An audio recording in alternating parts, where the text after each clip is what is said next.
Bonjour la beauté. Dans une terre mystérieuse, Guan se retrouve dans une grotte magique, écoutant la voix de sa fille Tangerine l'appeler. L'image lumineuse d'une sorte de divinité apparaît au fond de la grotte, mais avant que Guan puisse tenter de comprendre ce que cela signifie, il se réveille. En réalité, Guan attend patiemment au sommet d'une colline, tout en pensant à sa fille, disparue depuis 6 ans. Son obsession de la retrouver au lieu de tourner la page a été la cause de son divorce. Bientôt, un camion apparaît sur la route et Guan commence à lui lancer des pierres avec une vitesse incroyable et une précision impressionnante, parvenant d'une manière ou d'une autre à faire courber les pierres en vol. Une fois que le camion s'écrase, Guan attaque le conducteur, exigeant de savoir où se trouve sa fille. Mais le compagnon du conducteur renverse Guan et s'enfuit avec son ami. Lorsqu'il se relève, Guan vérifie l'arrière du camion et découvre qu'il est rempli d'enfants, confirmant que ces hommes étaient les trafiquants qu'il cherchait. Malheureusement, Tangerine n'y était pas. Peu après, la police arrive et arrête Guan, pensant qu'il est le kidnappeur. Guan s'endort sur la banquette arrière de la voiture de police en route vers la ville et rêve à nouveau de Tangerine, la voyant cette fois capturée par des tentacules terrifiants. À son réveil, il s'aperçoit que le policier a volé sa photo de Tangerine, ce qui pousse Guan à attaquer l'agent pour la récupérer et à s'échapper dans la confusion. Pendant sa fuite, il trouve une autre voiture qui l'attend, conduite par Ling, qui semble tout savoir sur la vie de Guan, y compris ses rêves étranges. Effrayé, Guan veut quitter la voiture, mais Ling le convainc de l'écouter en lui disant qu'elle peut l'aider à retrouver Tangerine. Pendant ce temps, dans le monde magique des rêves de Guan, Kong est en fuite, poursuivi par un groupe de chasseurs de primes dirigé par un vieil homme. Lorsqu'il se retrouve acculé au bord d'une falaise, la sœur de Kong apparaît pour l'aider et le pousse à sauter dans l'eau afin de le sauver, tandis qu'elle affronte tous les chasseurs. Au lieu de fuir comme sa sœur le souhaitait, Kong remonte et trouve sa sœur gravement blessée au sol, lui demandant de fuir avant que le vieil homme n'avance et ne la tue. Le vieil homme est également blessé, alors Kong saisit la lance de sa sœur plantée dans le dos de l'homme et, ignorant les avertissements de celui-ci disant que personne ne peut échapper au seigneur Redmane, Kong le tue pour venger sa sœur. Fatigué de fuir constamment, Kong décide de retourner en ville pour tuer le seigneur Redmane, une divinité qui envoie des assassins attaquer des innocents partout. Ce plan amuse beaucoup une étrange voix dans la tête de Kong. En se retournant, il découvre que l'armure noire du vieil homme est vivante et souhaite participer à sa prochaine aventure, quittant son hôte actuel pour s'attacher à Kong comme un parasite infiltrant ses vaisseaux sanguins. De retour sur Terre, Ling emmène Guan dans l'immeuble de l'entreprise où elle travaille et lui montre des photos de 5 jeunes filles qui pourraient être Tangerine. Tant d'années ont passé que ces filles ont grandi et Guan est incapable de reconnaître sa fille. Ling lui propose alors un marché. Ils utiliseront la technologie ADN de l'entreprise pour retrouver Tangerine si Guan accepte de remplir une mission pour Limu, le propriétaire de l'entreprise. Ils savent tout sur le pouvoir de Guan qui lui permet de contrôler les projectiles et veulent qu'il l'utilise pour tuer un écrivain nommé Kong. Le livre de Kong, dont les chapitres sont publiés régulièrement sur Internet, raconte l'histoire d'un garçon portant le même nom, luttant contre un seigneur maléfique appelé Redmane. Chaque fois que ce personnage est blessé, Limu en subit également les conséquences. Ils ont essayé de convaincre Kong d'arrêter d'écrire cette histoire, mais il a refusé et ils ne peuvent pas intenter de procès, car aucun tribunal ne croirait cette histoire. Guan a du mal à y croire aussi, mais il n'a pas d'autre choix que d'accepter, car c'est sa seule chance de retrouver sa fille. Grâce aux ressources fournies par l'entreprise, Guan voyage en bateau jusqu'à la ville où habite Kong, tout en écoutant son livre audio, et il est choqué de découvrir que ses rêves reflétaient l'histoire tout du long. Une fois en ville, Guan commence immédiatement à suivre l'écrivain Kong, attendant le bon moment pour agir. Éventuellement, Guan entre dans un bâtiment qui se révèle être une bibliothèque. Comme elle est vide, il ne peut plus se mêler à la foule. Kong s'approche de lui pour lui demander ce qu'il se passe, car il avait déjà remarqué que Guan le suivait. Heureusement, Guan pense vite et prétend être un fan du livre, ce qui excite beaucoup Kong et le pousse à poser de nombreuses questions. En entendant parler du voyage en bateau de Guan, cela l'aide à surmonter son blocage d'écrivain et il ajoute immédiatement cet élément à l'histoire, faisant voyager le Kong fictif sur les grands océans, évitant des monstres pour atteindre la ville de Redmane. Pendant que Kong écrit, Guan reçoit un appel de Ling qui tente de lui interdire de parler avec l'écrivain. Elle sait cela car Kong est également suivi, mais Guan l'ignore et suit Kong hors de la bibliothèque. Dans les rues, le duo est presque percuté percuté par une voiture. Lorsque le conducteur leur demande s'ils ont besoin de la police, Guan prend peur et s'enfuit. Dans sa précipitation, il fait tomber la clé de sa chambre d'hôtel ainsi que son journal de rêve. Kong les ramasse et, en les lisant, est frappé par une soudaine inspiration. Pendant ce temps, dans l'histoire, Kong arrive dans la ville au milieu de la nuit, où un festival est célébré autour d'une statue géante de Redmayne. Tous les citoyens sont présents, vénérant la divinité. Lorsque la statue lève un bras pour pointer vers la ville voisine, tout le monde s'arme en scandant le nom de Redmayne, prêt à combattre leurs voisins jusqu'à la mort. Kong est choqué de voir tout le monde prêt à se battre sans raison. L'armure noire lui explique que Redmayne se nourrit de la souffrance humaine et est responsable de la destruction de toutes les villes sauf deux, grâce à la manipulation de ses fidèles. La ville voisine se défend avec un groupe d'archers entraînés qui parviennent à tuer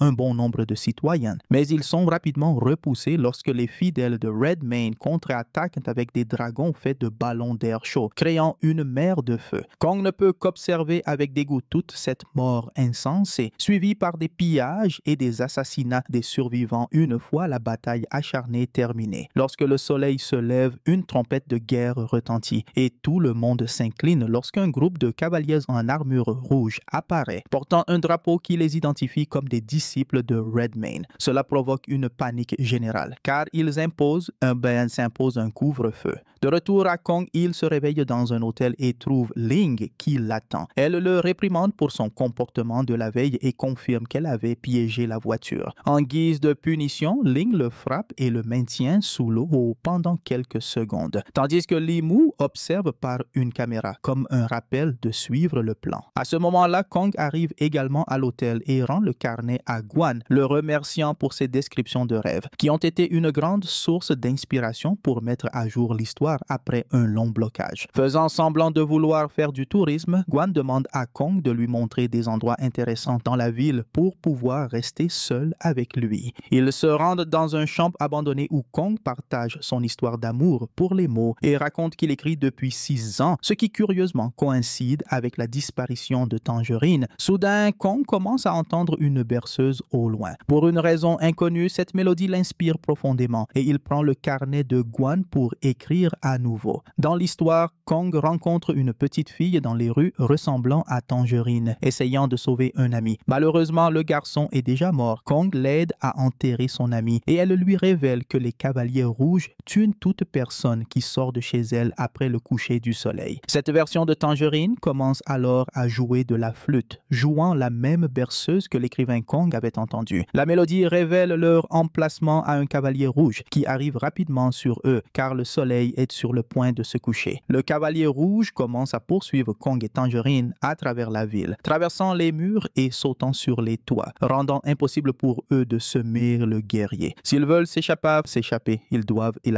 élaborer un plan. Kong décide alors d'échanger la jeune fille contre un mannequin en paille pour donner à Tangerine une chance de fuir pendant qu'il distrait le cavalier. Lorsque Kong est finalement acculé, le cavalier rouge tombe dans le piège et attrape l'appât, donnant à Kong l'occasion de le frapper à la tête et de briser son casque, révélant à sa grande surprise le visage de Guan en dessous. Furieux, le cavalier rouge se prépare à tuer Kong, mais avant de porter le coup fatal, Tangerine revient et lui crie d'arrêter. Le cavalier se tourne alors vers Tangerine, prêt à la tuer en premier. Mais à ce moment-là, le soleil se couche finalement et le cavalier perd le contrôle, permettant à Kong et Tangerine de s'échapper. Pendant que Kong écrit tout cela, Guan s'approche de lui par derrière et ayant des visions de la poursuite de Kong et Tangerine dans l'histoire, il finit par lancer un projectile pour assommer Kong. Il s'avance alors pour finir le travail tout en chantant la berceuse qu'il avait inventée pour Tangerine quand elle était bébé, comme s'il essayait de justifier ses actions. Cette berceuse coïncide également avec celle que Kong avait entendue. Mais avant de pouvoir donner le coup final, Guan entend quelqu'un d'autre chanter cette mélodie, ce qui devrait être impossible puisqu'elle n'a jamais quitté la famille. Suivant le son, Guan trouve l'enfant qui chante, mais dans son désespoir et son agitation, il effraie le pauvre garçon. Guan le poursuit tout en continuant à avoir des visions de Kong et Tangerine dans l'histoire, du point de vue du cavalier rouge, mais le garçon parvient à s'échapper et Guan finit par entrer dans un bar. À sa grande surprise, le ravisseur de Tangerine s'y trouve avec quelques amis et l'homme demande à tout le monde de l'aider à battre Guan pour se venger de ce qui s'est passé avec le camion. Utilisant ses pouvoirs de lancer avec quelques boules de billard, Guan les vainc facilement tous et secoue le ravisseur jusqu'à ce qu'il avoue ce qui est arrivé à Tangerine. Elle avait été l'un de ses premiers enlèvements et il n'était qu'un débutant à l'époque. Lorsqu'il lui a administré un sédatif pour la faire taire, il a utilisé une mauvaise dose. Tangerine ne s'est jamais réveillée et le ravisseur a abandonné le sac contenant son corps au milieu des collines. Dévasté par la douleur et le chagrin, Guan tente de tuer le ravisseur, mais Ling apparaît avec une troupe de garde et l'en empêche, l'assommant. Quelques instants plus tard, Guan se réveille dans la voiture de Ling et entend ses tentatives maladroites de le réconforter, qu'elle fait uniquement parce que Li Mu le lui a demandé, car ils ne peuvent peut-être pas perdre Guan. Ling explique que le ravisseur a probablement menti et qu'elle est certaine que Tangerine est l'une des 5 filles sur les photos. Elle assure également qu'ils emmènent le ravisseur à la police pour qu'il soit puni comme il se doit. Guan lui demande de ne pas faire cela et de garder le ravisseur comme monnaie d'échange dans un accord de vie pour vie. Il tuera Kong et en échange, ils lui remettront le ravisseur pour qu'il puisse également le tuer. Après que Guan est parti pour planifier sa prochaine action, Li Mu arrive pour réprimander Ling de ne pas être suffisamment convaincante.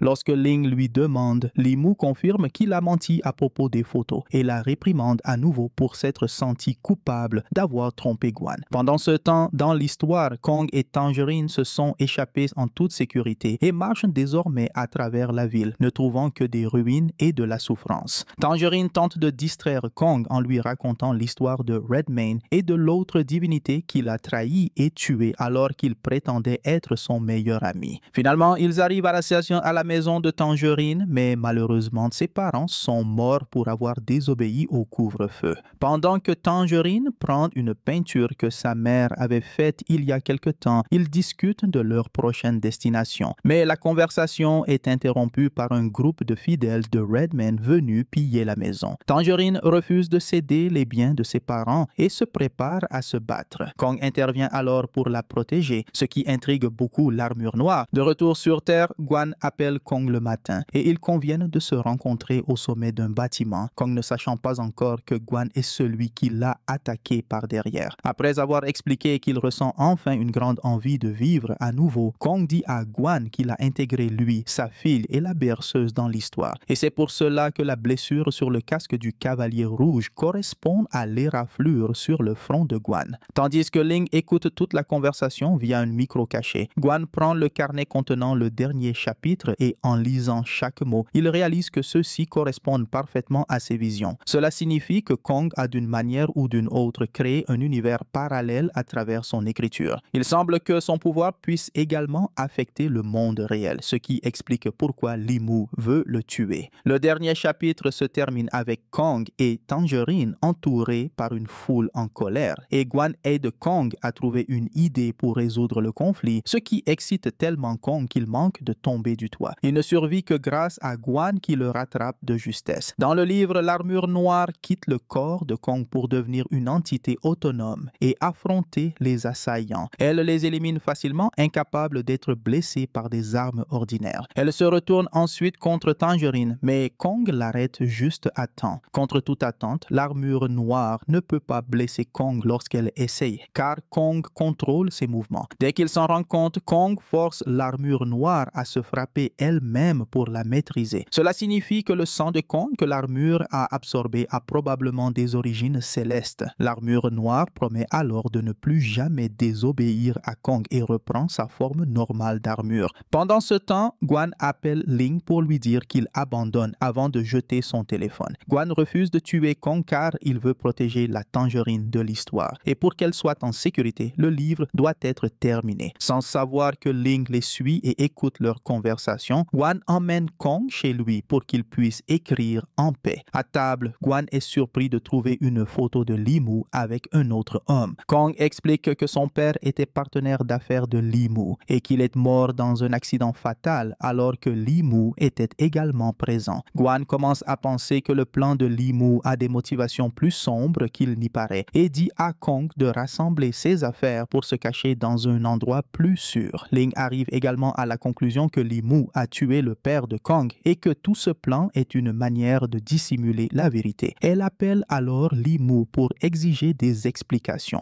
Malheureusement, Li Mu nie tout et menace Ling de représailles pour sa trahison. En retournant à sa voiture, Ling est assommé par les hommes de main de Li Mu à l'aide d'électricité. Ensuite, il se dirige vers la bibliothèque où Kong écrit pendant que Guan élabore un plan de défense. L'histoire avance avec Kong et Tangerine arrivant au temple de Redmayne, où ils découvrent une immense quantité de cavaliers rouges assis immobiles. Aucun d'entre eux ne bouge lorsque Kong s'approche et les renverse. Cela lui fait enfin comprendre le secret derrière eux. Ils ne peuvent se mouvoir que pendant la journée et le couvre-feu n'était qu'un prétexte pour empêcher les gens de découvrir leur état vulnérable. À ce moment-là, les hommes de main de Li Mu arrivent à la bibliothèque et attaquent Guan à vue. Un combat s'engage autour des étagères. Guan utilise ses pouvoirs pour projeter des objets sur ses assaillants, mais ils parviennent à se relever rapidement. Un tueur équipé d'un dispositif électrique verse de l'eau sur le sol pour tenter d'électrocuter Guan à distance, le forçant à se réfugier dans un coin sans issue. Lorsque le sbire s'approche prêt à tuer Guan, il s'avère que cela fait partie de son plan. L'attaque électrique se retourne contre lui grâce à l'isolation que Guan avait placée sur ses mains. Cela projette l'agresseur à travers la pièce où il perd connaissance. Guan se dirige ensuite vers le second assaillant qui a pris un sérum spécial lui donnant une force surhumaine et lui permettant d'esquiver tous les projectiles de Guan.